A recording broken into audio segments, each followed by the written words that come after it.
నమస్తే welcome to AV news ముందుగా headlines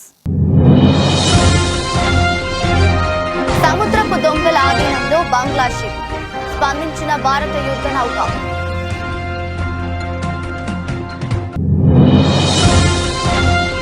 Delhi liquor policy కేసులో ఢిల్లీ సీఎంకు ఊరట కేజ్రీవాల్ కు బెయిల్ మంజూరు చేసిన ధర్మాసనం జనసేన నేత పోతుల మహేష్ కు షాక్ పొత్తులో భాగంగా సీట్లు బీజేపీకి కేటాయించాలని నిర్ణయించిన కూటమి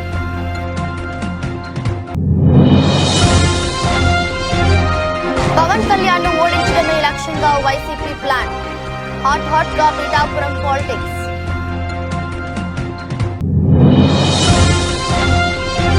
రాత్రంతా ఈడీ ప్రధాన కార్యాలయంలోనే ఎమ్మెల్సీ కవిత ఇవాళ కోర్టులో హాజరుపరచనున్న ఈడీ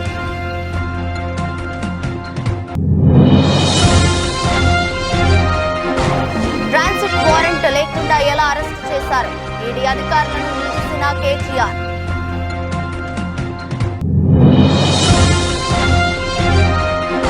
సుప్రీంకోర్టుకు వెళ్తామన్న హరీష్ రావు రాష్ట్ర వ్యాప్త ఉద్యమానికి బీఆర్ఎస్ పిలుపు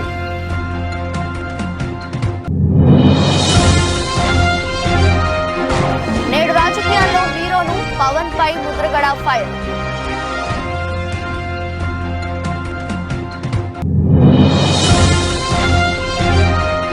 ఫైనల్స్ కు దూసుకెళ్లిన ఆర్బీసీ జట్టు ఆటగాళ్ల సంబరాలు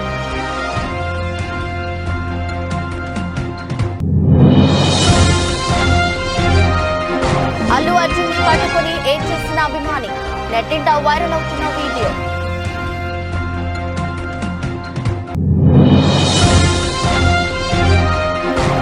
కొత్త ఈవీ పాలసీని ఆమోదించిన కేంద్రం ఇక టెస్లాకు లైన్ క్లియర్ సముద్రపు దొంగల ఆధీనంలో ఉన్న బంగ్లాదేశ్ షిప్ ద్వారా అత్యవసర సందేశం వచ్చింది. దీంతో భారత నివా కదాలినానికి చెందిన యుద్ధ నౌక స్పందించింది. బంగ్లాదేశ్ షిప్ ను నిరంతరం గమనిస్తున్నట్లు ఇండియన్ నేవీ పేర్కొంది. బంగ్లాదేశ్ కు చెందిన బల్క్ క్యారియర్ ఎంవి అబ్దుల్లా 55,000 టన్నుల బొగ్గుతో మొజాంబిక్ రాజధాని ముపుటో ఉన్న యునైటెడ్ అరబ్ ఎమిరేట్స్ కు బయలుదేరింది. మార్చి 12న సోమాలియా తీరంలో సాయుధులైన సముద్రపు దొంగలు ఆ కార్గో షిప్ పై దాడి చేశారు.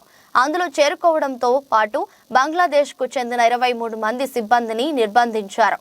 కాగా సముద్రపు దొంగల దాడి సందర్భంగా బంగ్లాదేశ్ షిప్ నుంచి అత్యవసర SOS సందేశం వచ్చింది. దీంతో ఇండియన్ నేవీకి చెందిన యుద్ధ నౌక వెంటనే స్పందించింది. లాంగ్ రేంజ్ మారిటైమ్ పెట్రోల్ విమానాన్ని రంగంలోకి దించింది. ఎంవి అబ్దుల్లా కార్గో షిప్ ను అది సమీపించింది. సాయుధులైన సముద్ర దొంగలు ఆ షిప్ లో ఉన్నట్లు గమనించింది. సిబ్బంది పరిస్థితి గురించి తెలుసుకునేందుకు కమ్యూనికేషన్ కోసం ప్రయత్నించింది. అయితే ఆ షిప్ నుంచి ఎలాంటి స్పందన రాలేదని భారత నౌకాదళం తెలిపింది. ఈ నేపథ్యంలో దానిని నిశితంగా పరిశీలిస్తున్నట్లు వెల్లడించింది.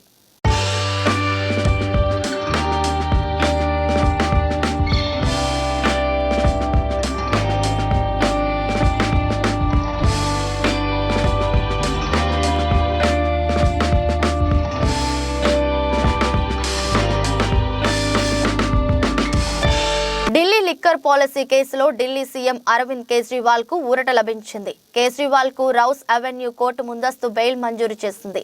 ఈడీ 8 సార్లు సమన్లు జారీ చేసినప్పటికీ విచారణకు హాజరు కాకపోవడంతో దర్యాప్తు సంస్థ ఢిల్లీ కోర్టు మెట్లెక్కింది. దీంతో నేడు తమ ముందు హాజరు కావాలని కోర్టు ఆదేశించిన విషయం తెలిసిందే.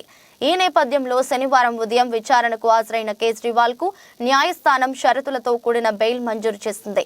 1,00,000 పూచీకత్తు 15,000 బాండ్ సమర్పించాలని స్పష్టం చేసింది. అనంతరం న్యాయమూర్తి అనుమతితో కోర్టు నుంచి కేజ్రీవాల్ వెళ్లిపోయారు.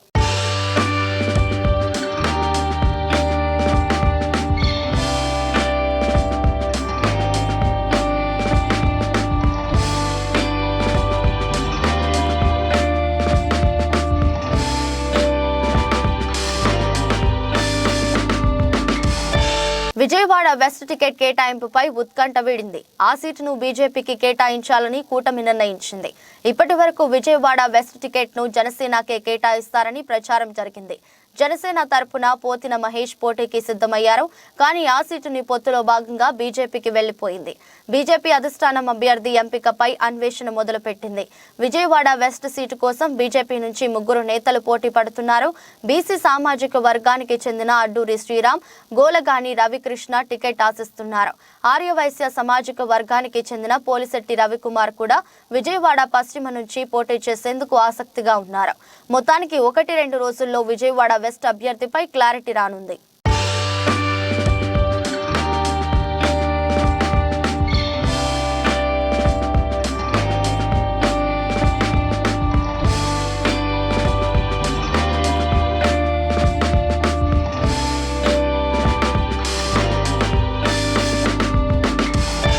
కాకినాడ జిల్లా పిఠాపురంలో రాజకీయ సమీకరణాలు వేగంగా మారుతున్నాయి. పిఠాపురం నుంచి తానే పోటీ చేస్తున్నట్లుగా పవన్ కళ్యాణ్ ప్రకటించడంతో వైసీపీ తన వ్యూహాలకు పదును పెడుతోంది. పిఠాపురం నుంచి పవన్ ను ఓడించడమే లక్ష్యంగా పావులు కదుపుతోంది. కాపు నేత ముద్రగడ పద్మనాభం వైసీపీలో చేరిన కాసేపటికే పిఠాపురం ఇన్ఛార్జి వంగ గీత క్యాంప్ ఆఫీస్ కు వెళ్లడం ఆసక్తికరంగా మారింది. ఇప్పటికే పిఠాపురం నుంచి పోటీ చేస్తున్న పవన్ కళ్యాణ్ ప్రకటనతో అప్రమత్తమైన వైసీపీ అందరినీ ఏకం చేసే పనిలో పడింది. పిఠాపురంలో పవన్ ను ఓడించడమే లక్ష్యంగా వైసీపీ అడుగులు వేస్తుంది. ఇక్కడి నుంచి ముద్రగడను బరిలోకి దించాలా లేక ఆయన కుమారుణ్ణి పవన్ పై పోటీకి నింపాలా అనే దానిపై చర్చించింది. వీరిద్దరూ కాకపోయినా వంగ గీతను పవన్ కళ్యాణ్ పై పోటీకి నిలపాలని చూస్తుంది. అయితే గతంలోనూ పిఠాపురం నుంచి పోటీ చేస్తానని ముద్రగడ ప్రకటించారు. దమ్ముంటే తనపై పోటీ చేయాలని సవాల్ విసిరారు. ఈ ముగ్గురిలో ఎవరు పోటీలో ఉండాలో నిర్ణయించనుంది వైసీపీ. ఇక మరోవైపు పిఠాపురంలో అసమ్మతి సెగలు బగ్గుమంటున్నాయి. టికెట్ రాలేదని అసంతృప్తితో ఉన్న మాజీ ఎమ్మెల్యే విఎస్ఎన్ వర్మ ఇవాళ కార్యకర్తలు అనుచరులతో సమావేశం కానున్నారు. పిఠాపురం నుంచి ఇండిపెండెంట్ గా బరిలోకి దిగేందుకు ప్లాన్ చేస్తున్నారు. అయితే వర్మ సైతం వైసీపీకి టచ్ లోకి వెళ్లే అవకాశాలు కనిపిస్తున్నాయి. ఒకవేళ వైసీపీలోకి వెళ్లలేకపోయినా ఇండిపెండెంట్ గా పోటీ చేయాలని చూస్తున్నారు. గతంలో పిఠాపురం నుంచి వంగ గీత విజయం సాధించారు.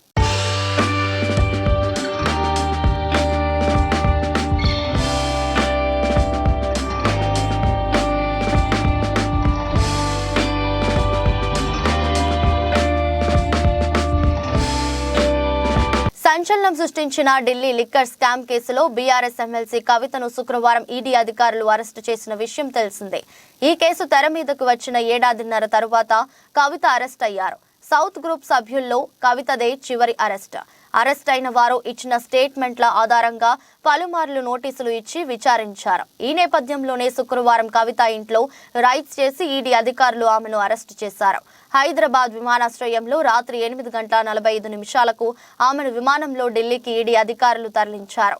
రాత్రి 11:30 కవిత ఢిల్లీ ఎయిర్పోర్టుకు చేరుకున్నారు. దీంతో ఆమెను అక్కడి నుంచి ఈడీ అధికారులు ప్రత్యేక కారులో ఎన్ఫోర్స్మెంట్ ప్రధాన కార్యాలయంకు తరలించారు.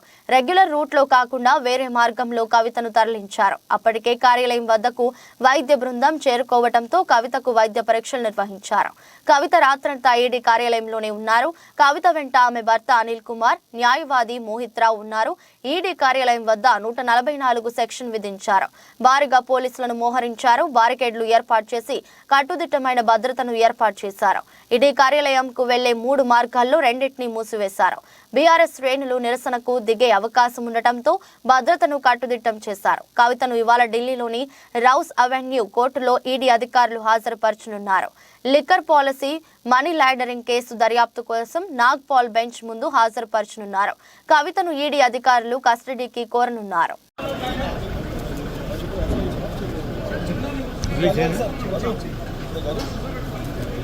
మంచి విజువల్ చేద్దాం అటమని కాకుండా ఇది చేద్దాం ధైర్యంగా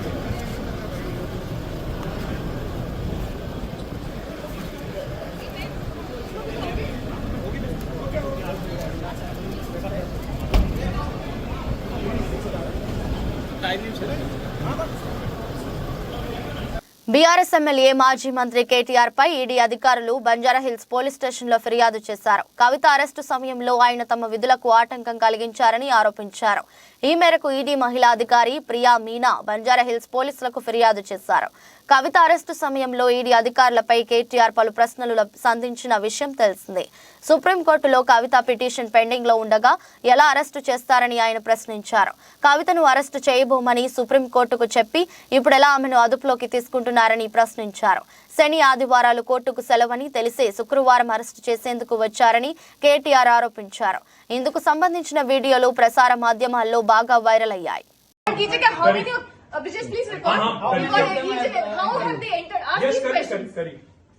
अरे मतलब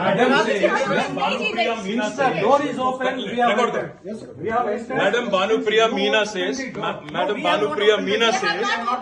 search is over and arrest warrant is produced, and now she says hold on and now she says we can't come in, family cannot come in, and she also says that she has no transit warrant, she cannot produce before a magistrate, but she wants to make a case.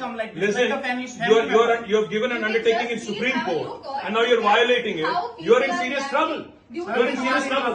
You have the legal remedy always available. I'm telling you, you have come here on a Friday. Delhi liquor scam కేసులో BRS MLC కవితను ED అధికారులు arrest చేసిన నేపథ్యంలో దీనిపై మాజీ మంత్రి హరీష్ రావు మండిపడ్డారు.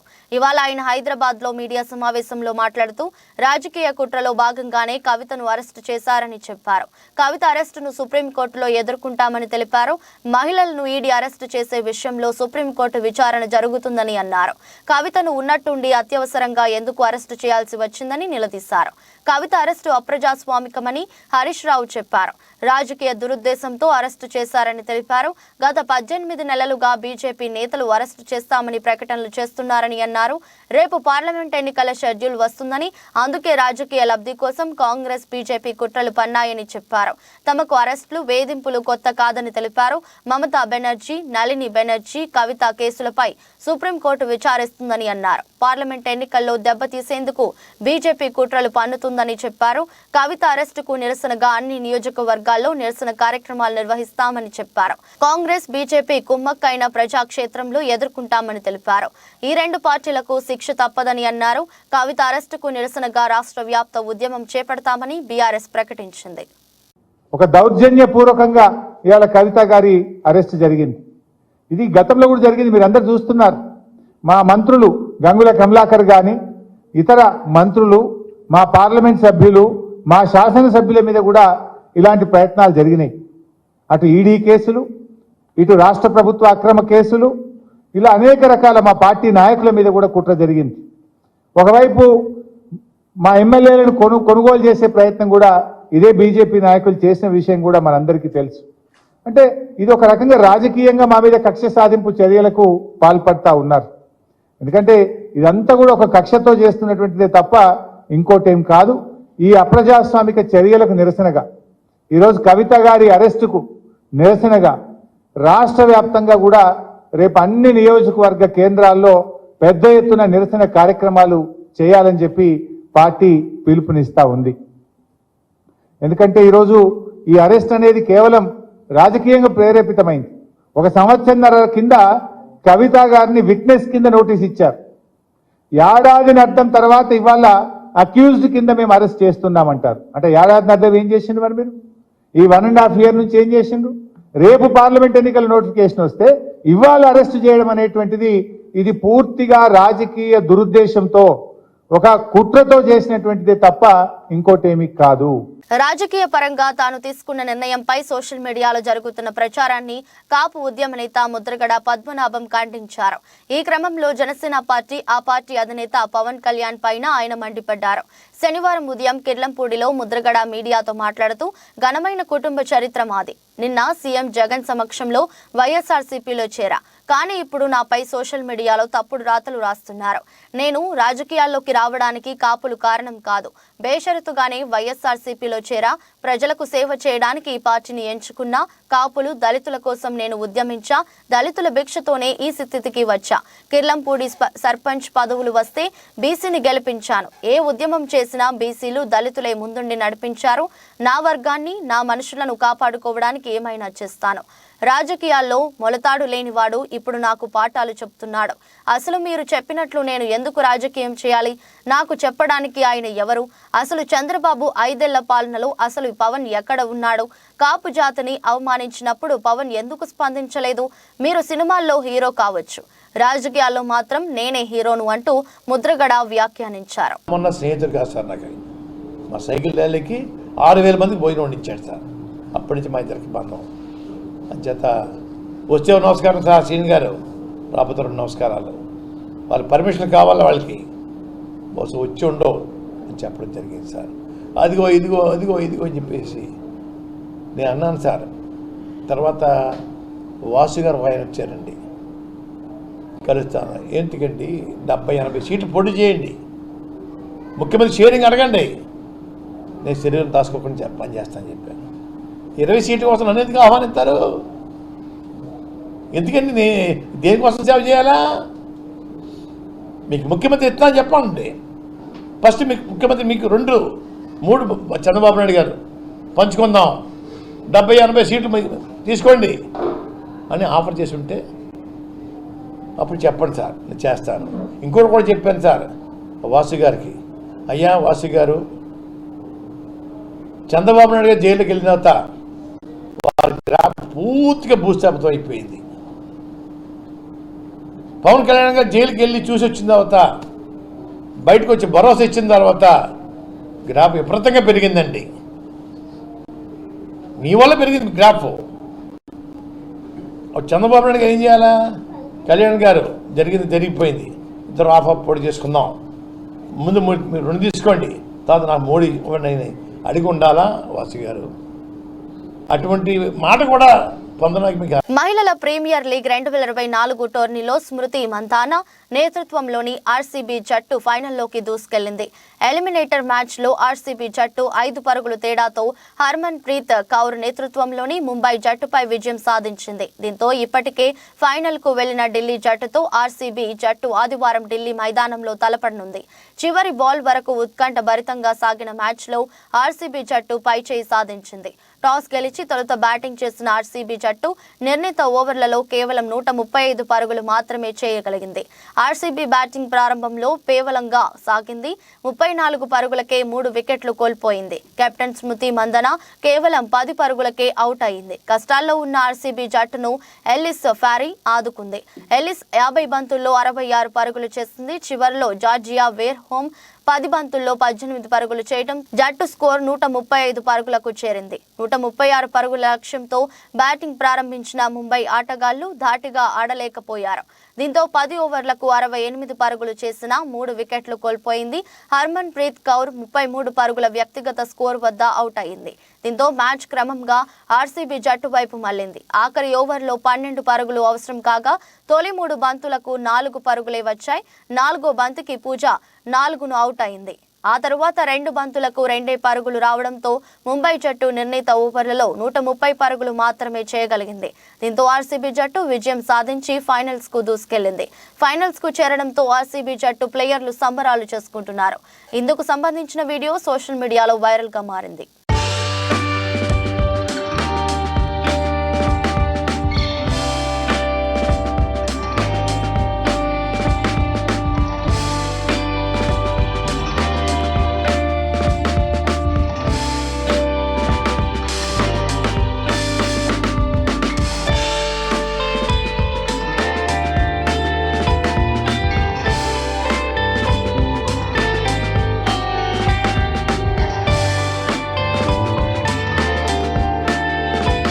అల్లు అర్జున్ కి మన రాష్ట్రంలోనే కాక పుష్ప సినిమాతో దేశవ్యాప్తంగా ఫ్యాన్ ఫాలోయింగ్ బాగా పెరిగింది.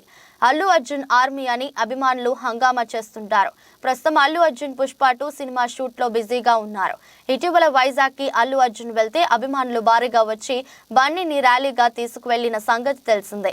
ఇక ఫేవరెట్ హీరోలని కలవాలని, వాళ్లతో ఫోటోలు దిగాలని, వారితో మాట్లాడాలని అభిమానులు ఎదురు చూస్తుంటారు. ఒక్కోసారి సినిమా ఈవెంట్స్ లో సడన్ గా స్టేజ్ ఎక్కేసి తమ హీరోని కలవాలని కూడా ప్రయత్నిస్తుంటారు అభిమానులు. కొంతమంది తమ హీరోని కలిస్తే ఆనందంతో సంబరపడతారు.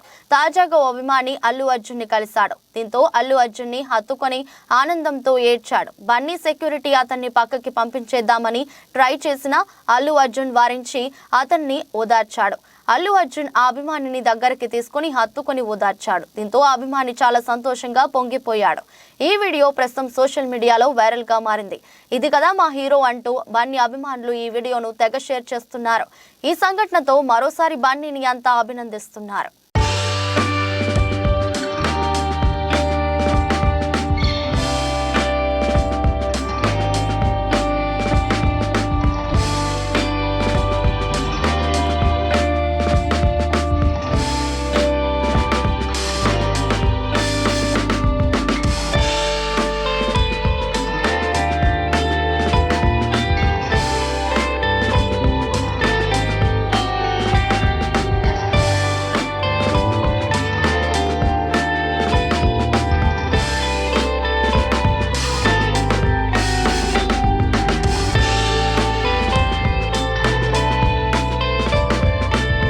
నూతన ఎలక్ట్రిక్ వెహికల్ పాలసీని కేంద్ర ప్రభుత్వం శుక్రవారం ఆమోదించింది. ఈ కొత్త విధానం కింద $500 మిలియన్ తగ్గకుండా పెట్టుబడులతో కంపెనీలు ముందుకు రావాల్సి ఉంటుంది. అప్పుడే దేశంలో ఏర్పాటు చేసే విద్యుత్ ఆధారిత వాహనాల తయారీ కేంద్రాలకు గాను ఆయా సంస్థలకు పన్ను రాయితీలు అందుతాయి. గరిష్టంగా ఎంతైనా పెట్టుబడులు పెట్టవచ్చు. అయితే బడా ప్యాసింజర్ కార్ల కంపెనీలే లక్ష్యంగా ఈ విధానం ఉండటం గమనార్హం. ఇక ఈ వెహికల్స్ కోసం భారత్లో తయారీ కేంద్రాలను ఏర్పాటు చేసే కంపెనీలకు తక్కువ కస్టమ్స్ సుంకాలతో పరిమిత స్థాయిలో కార్లను కూడా విదేశాల నుంచి దిగుమతి చేసుకునే వెసులుబాటు ఉంటుందని ఓ అధికారిక ప్రకటన చెబుతుంది. పేరొందిన విదేశీ ఈవీ ఉత్పాదక సంస్థల చేత ఇక్కడ ప్లాంట్లను తెరిపించి భారత్ను ఈవీల తయారీ హబ్గా మార్చడమే ఈ పాలసీ ముఖ్య ఉద్దేశమని కూడా సదరు ప్రకటన పేర్కొంది. పెట్టుబడి ప్రతిపాదనలతో వచ్చిన కంపెనీలు 3 ఏళ్లలోపు దేశంలో తయారీ కేంద్రాలను పెట్టి వాహనాల ఉత్పత్తిని కూడా మొదలు పెట్టాల్సి ఉంటుంది. అలాగే అందులో వాడే విభాగాల్లో కనీసం 25% భారత్లో తయారైనవే అయి ఉండాలి. 5 ఏళ్లలోగా 50% విడి భాగాలు స్థానికంగా తయారైనవే ఉండాలి. అప్పుడే 15% దిగుమతి సుంకాల వద్ద ఏటా 8,000 కార్ల దిగుమతికి ఆయా కంపెనీలకు వీలుంటుంది. ఈ కార్ల విలువ $35,000 ఆపై ఉండాలి. అయితే $800 మిలియన్ ఆపై పెట్టుబడులు పెట్టిన సంస్థలకే ఈ అవకాశం. ఈ ప్రోత్సాహకాలు కూడా తొలి 5 ఏళ్ల వర్తిస్తాయి. ప్రస్తుతం పూర్తిగా విదేశాల్లోనే తయారై దేశంలోకి దిగుమతి అవుతున్న ఈవీ కార్లపై వాటి ధరలు, ఇంజిన్ పరిమాణం ఆధారంగా 60 నుంచి 100% వరకు సుంకాలు పడుతున్నాయి.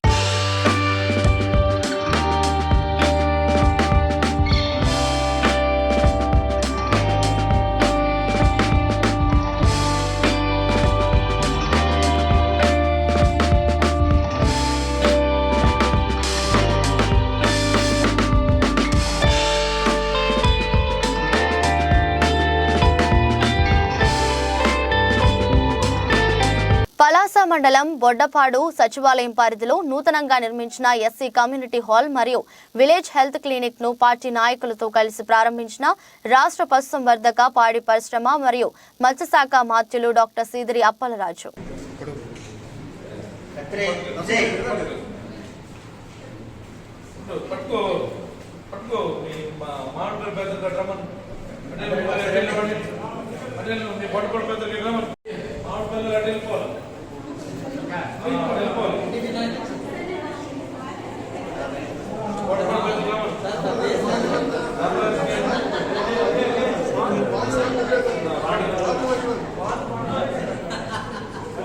తెలంగాణ రాష్ట్రంలో ఇప్పుడు ఉన్న ప్రభుత్వం ఇందిరమ్మ పాలన, ప్రజాపాలన, ప్రజల వద్దకు పాలన అని చెప్పుకునే ఈ ప్రభుత్వ పాలకులు ఈరోజు తెలంగాణలో పాలన ఎలా ఉందో పాలకులు గమనించాలి.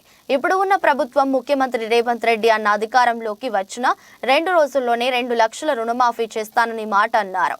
వచ్చిన తర్వాత దానిని కాకులకు తన్నారు. ఇప్పటికీ మీరు అధికారంలోకి వచ్చిన వెంటనే రుణమాఫీ చేసి ఉంటే కొంతమంది రైతులను కాపాడేవారు. ఇప్పటికీ కూడా రైతులు ఆత్మహత్యలు చేసుకుంటూనే ఉన్నారు. మీరు 2 లక్షల రుణమాఫీ చేయలేదు.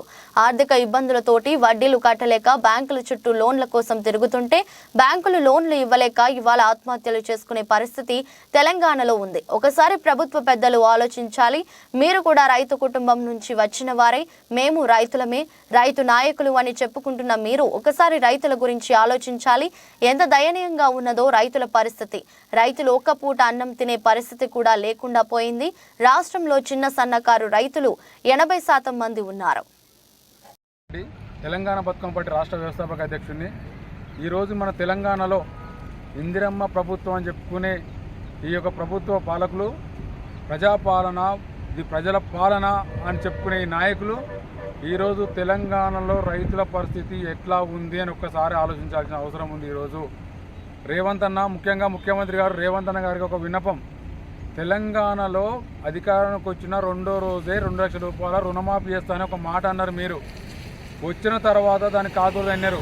ఇప్పటికి రైతులు 2 లక్షల రుణమాఫీ మీరు అధికారానికి వచ్చిన 2 రోజు రుణమాఫీ చేసి ఉంటే ఇంకా కొంతమంది రైతులు కాపాడేటోళ్ళు అవుతుండే. ఇప్పటికి రైతులు ఆత్మహత్యలు చేసుకుంటున్నారు. 2 లక్షల రుణమాఫీ మీరు చేయలేక, ఈ ఆర్థిక ఇబ్బందులతోటి మిత్తిలు కట్టలేక, వడ్డీలు కట్టలేక, బ్యాంకులలో ఇంటికి వచ్చి ఇబ్బందులు పెడుతుంటే ఇవాళ ఆత్మహత్య చేసుకునే పరిస్థితి ఇవాళ తెలంగాణలో ఉంది. ఒక్కసారి ఆలోచించాలి. రైతులకు ఎలాంటి పరిస్థితుల్లో మీరు రైతు కుటుంబం, మేము రైతు నాయకులు అని చెప్పుకుంటున్నాను. మీరు ఈరోజు రైతుల పరిస్థితి ఒకసారి ఆలోచించాలి. రైతులు ఎంత దయనీయంగా ఉండే వాళ్ళ పరిస్థితి.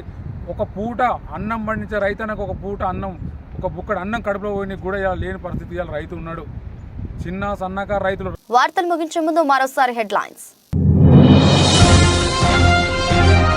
సముద్రపు దొంగల ఆధీనంలో బంగ్లా షిప్, స్పందించిన భారత యుద్ధ నౌక.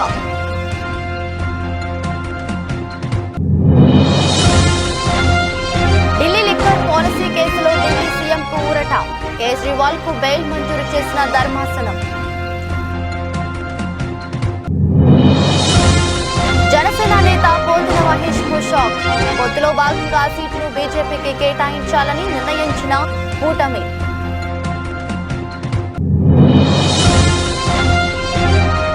పవన్ కళ్యాణ్ ను ఓడించడమే లక్ష్యంగా వైసీపీ ప్లాన్, హాట్ గా పిఠాపురం పాలిటిక్స్.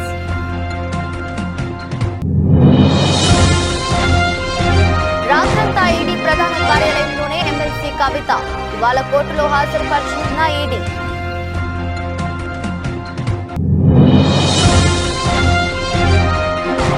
ట్రాన్సిట్ వారెంట్ లేకుండా ఎలా అరెస్టు చేశారు, ఈడీ అధికారులను నిలదీసిన కేటీఆర్.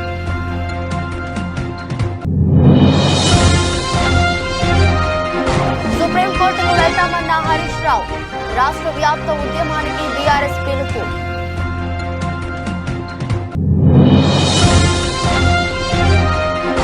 నేడు రాజకీయాల్లో హీరోను పవన్ పై ముద్రగడ ఫైర్.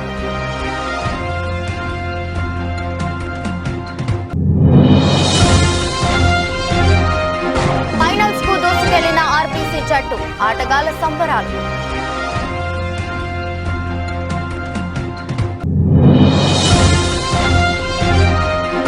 అల్లు అర్జున్ ని పట్టుకుని ఏం చేసిన అభిమాని, నెట్టింట వైరల్ అవుతున్న వీడియో.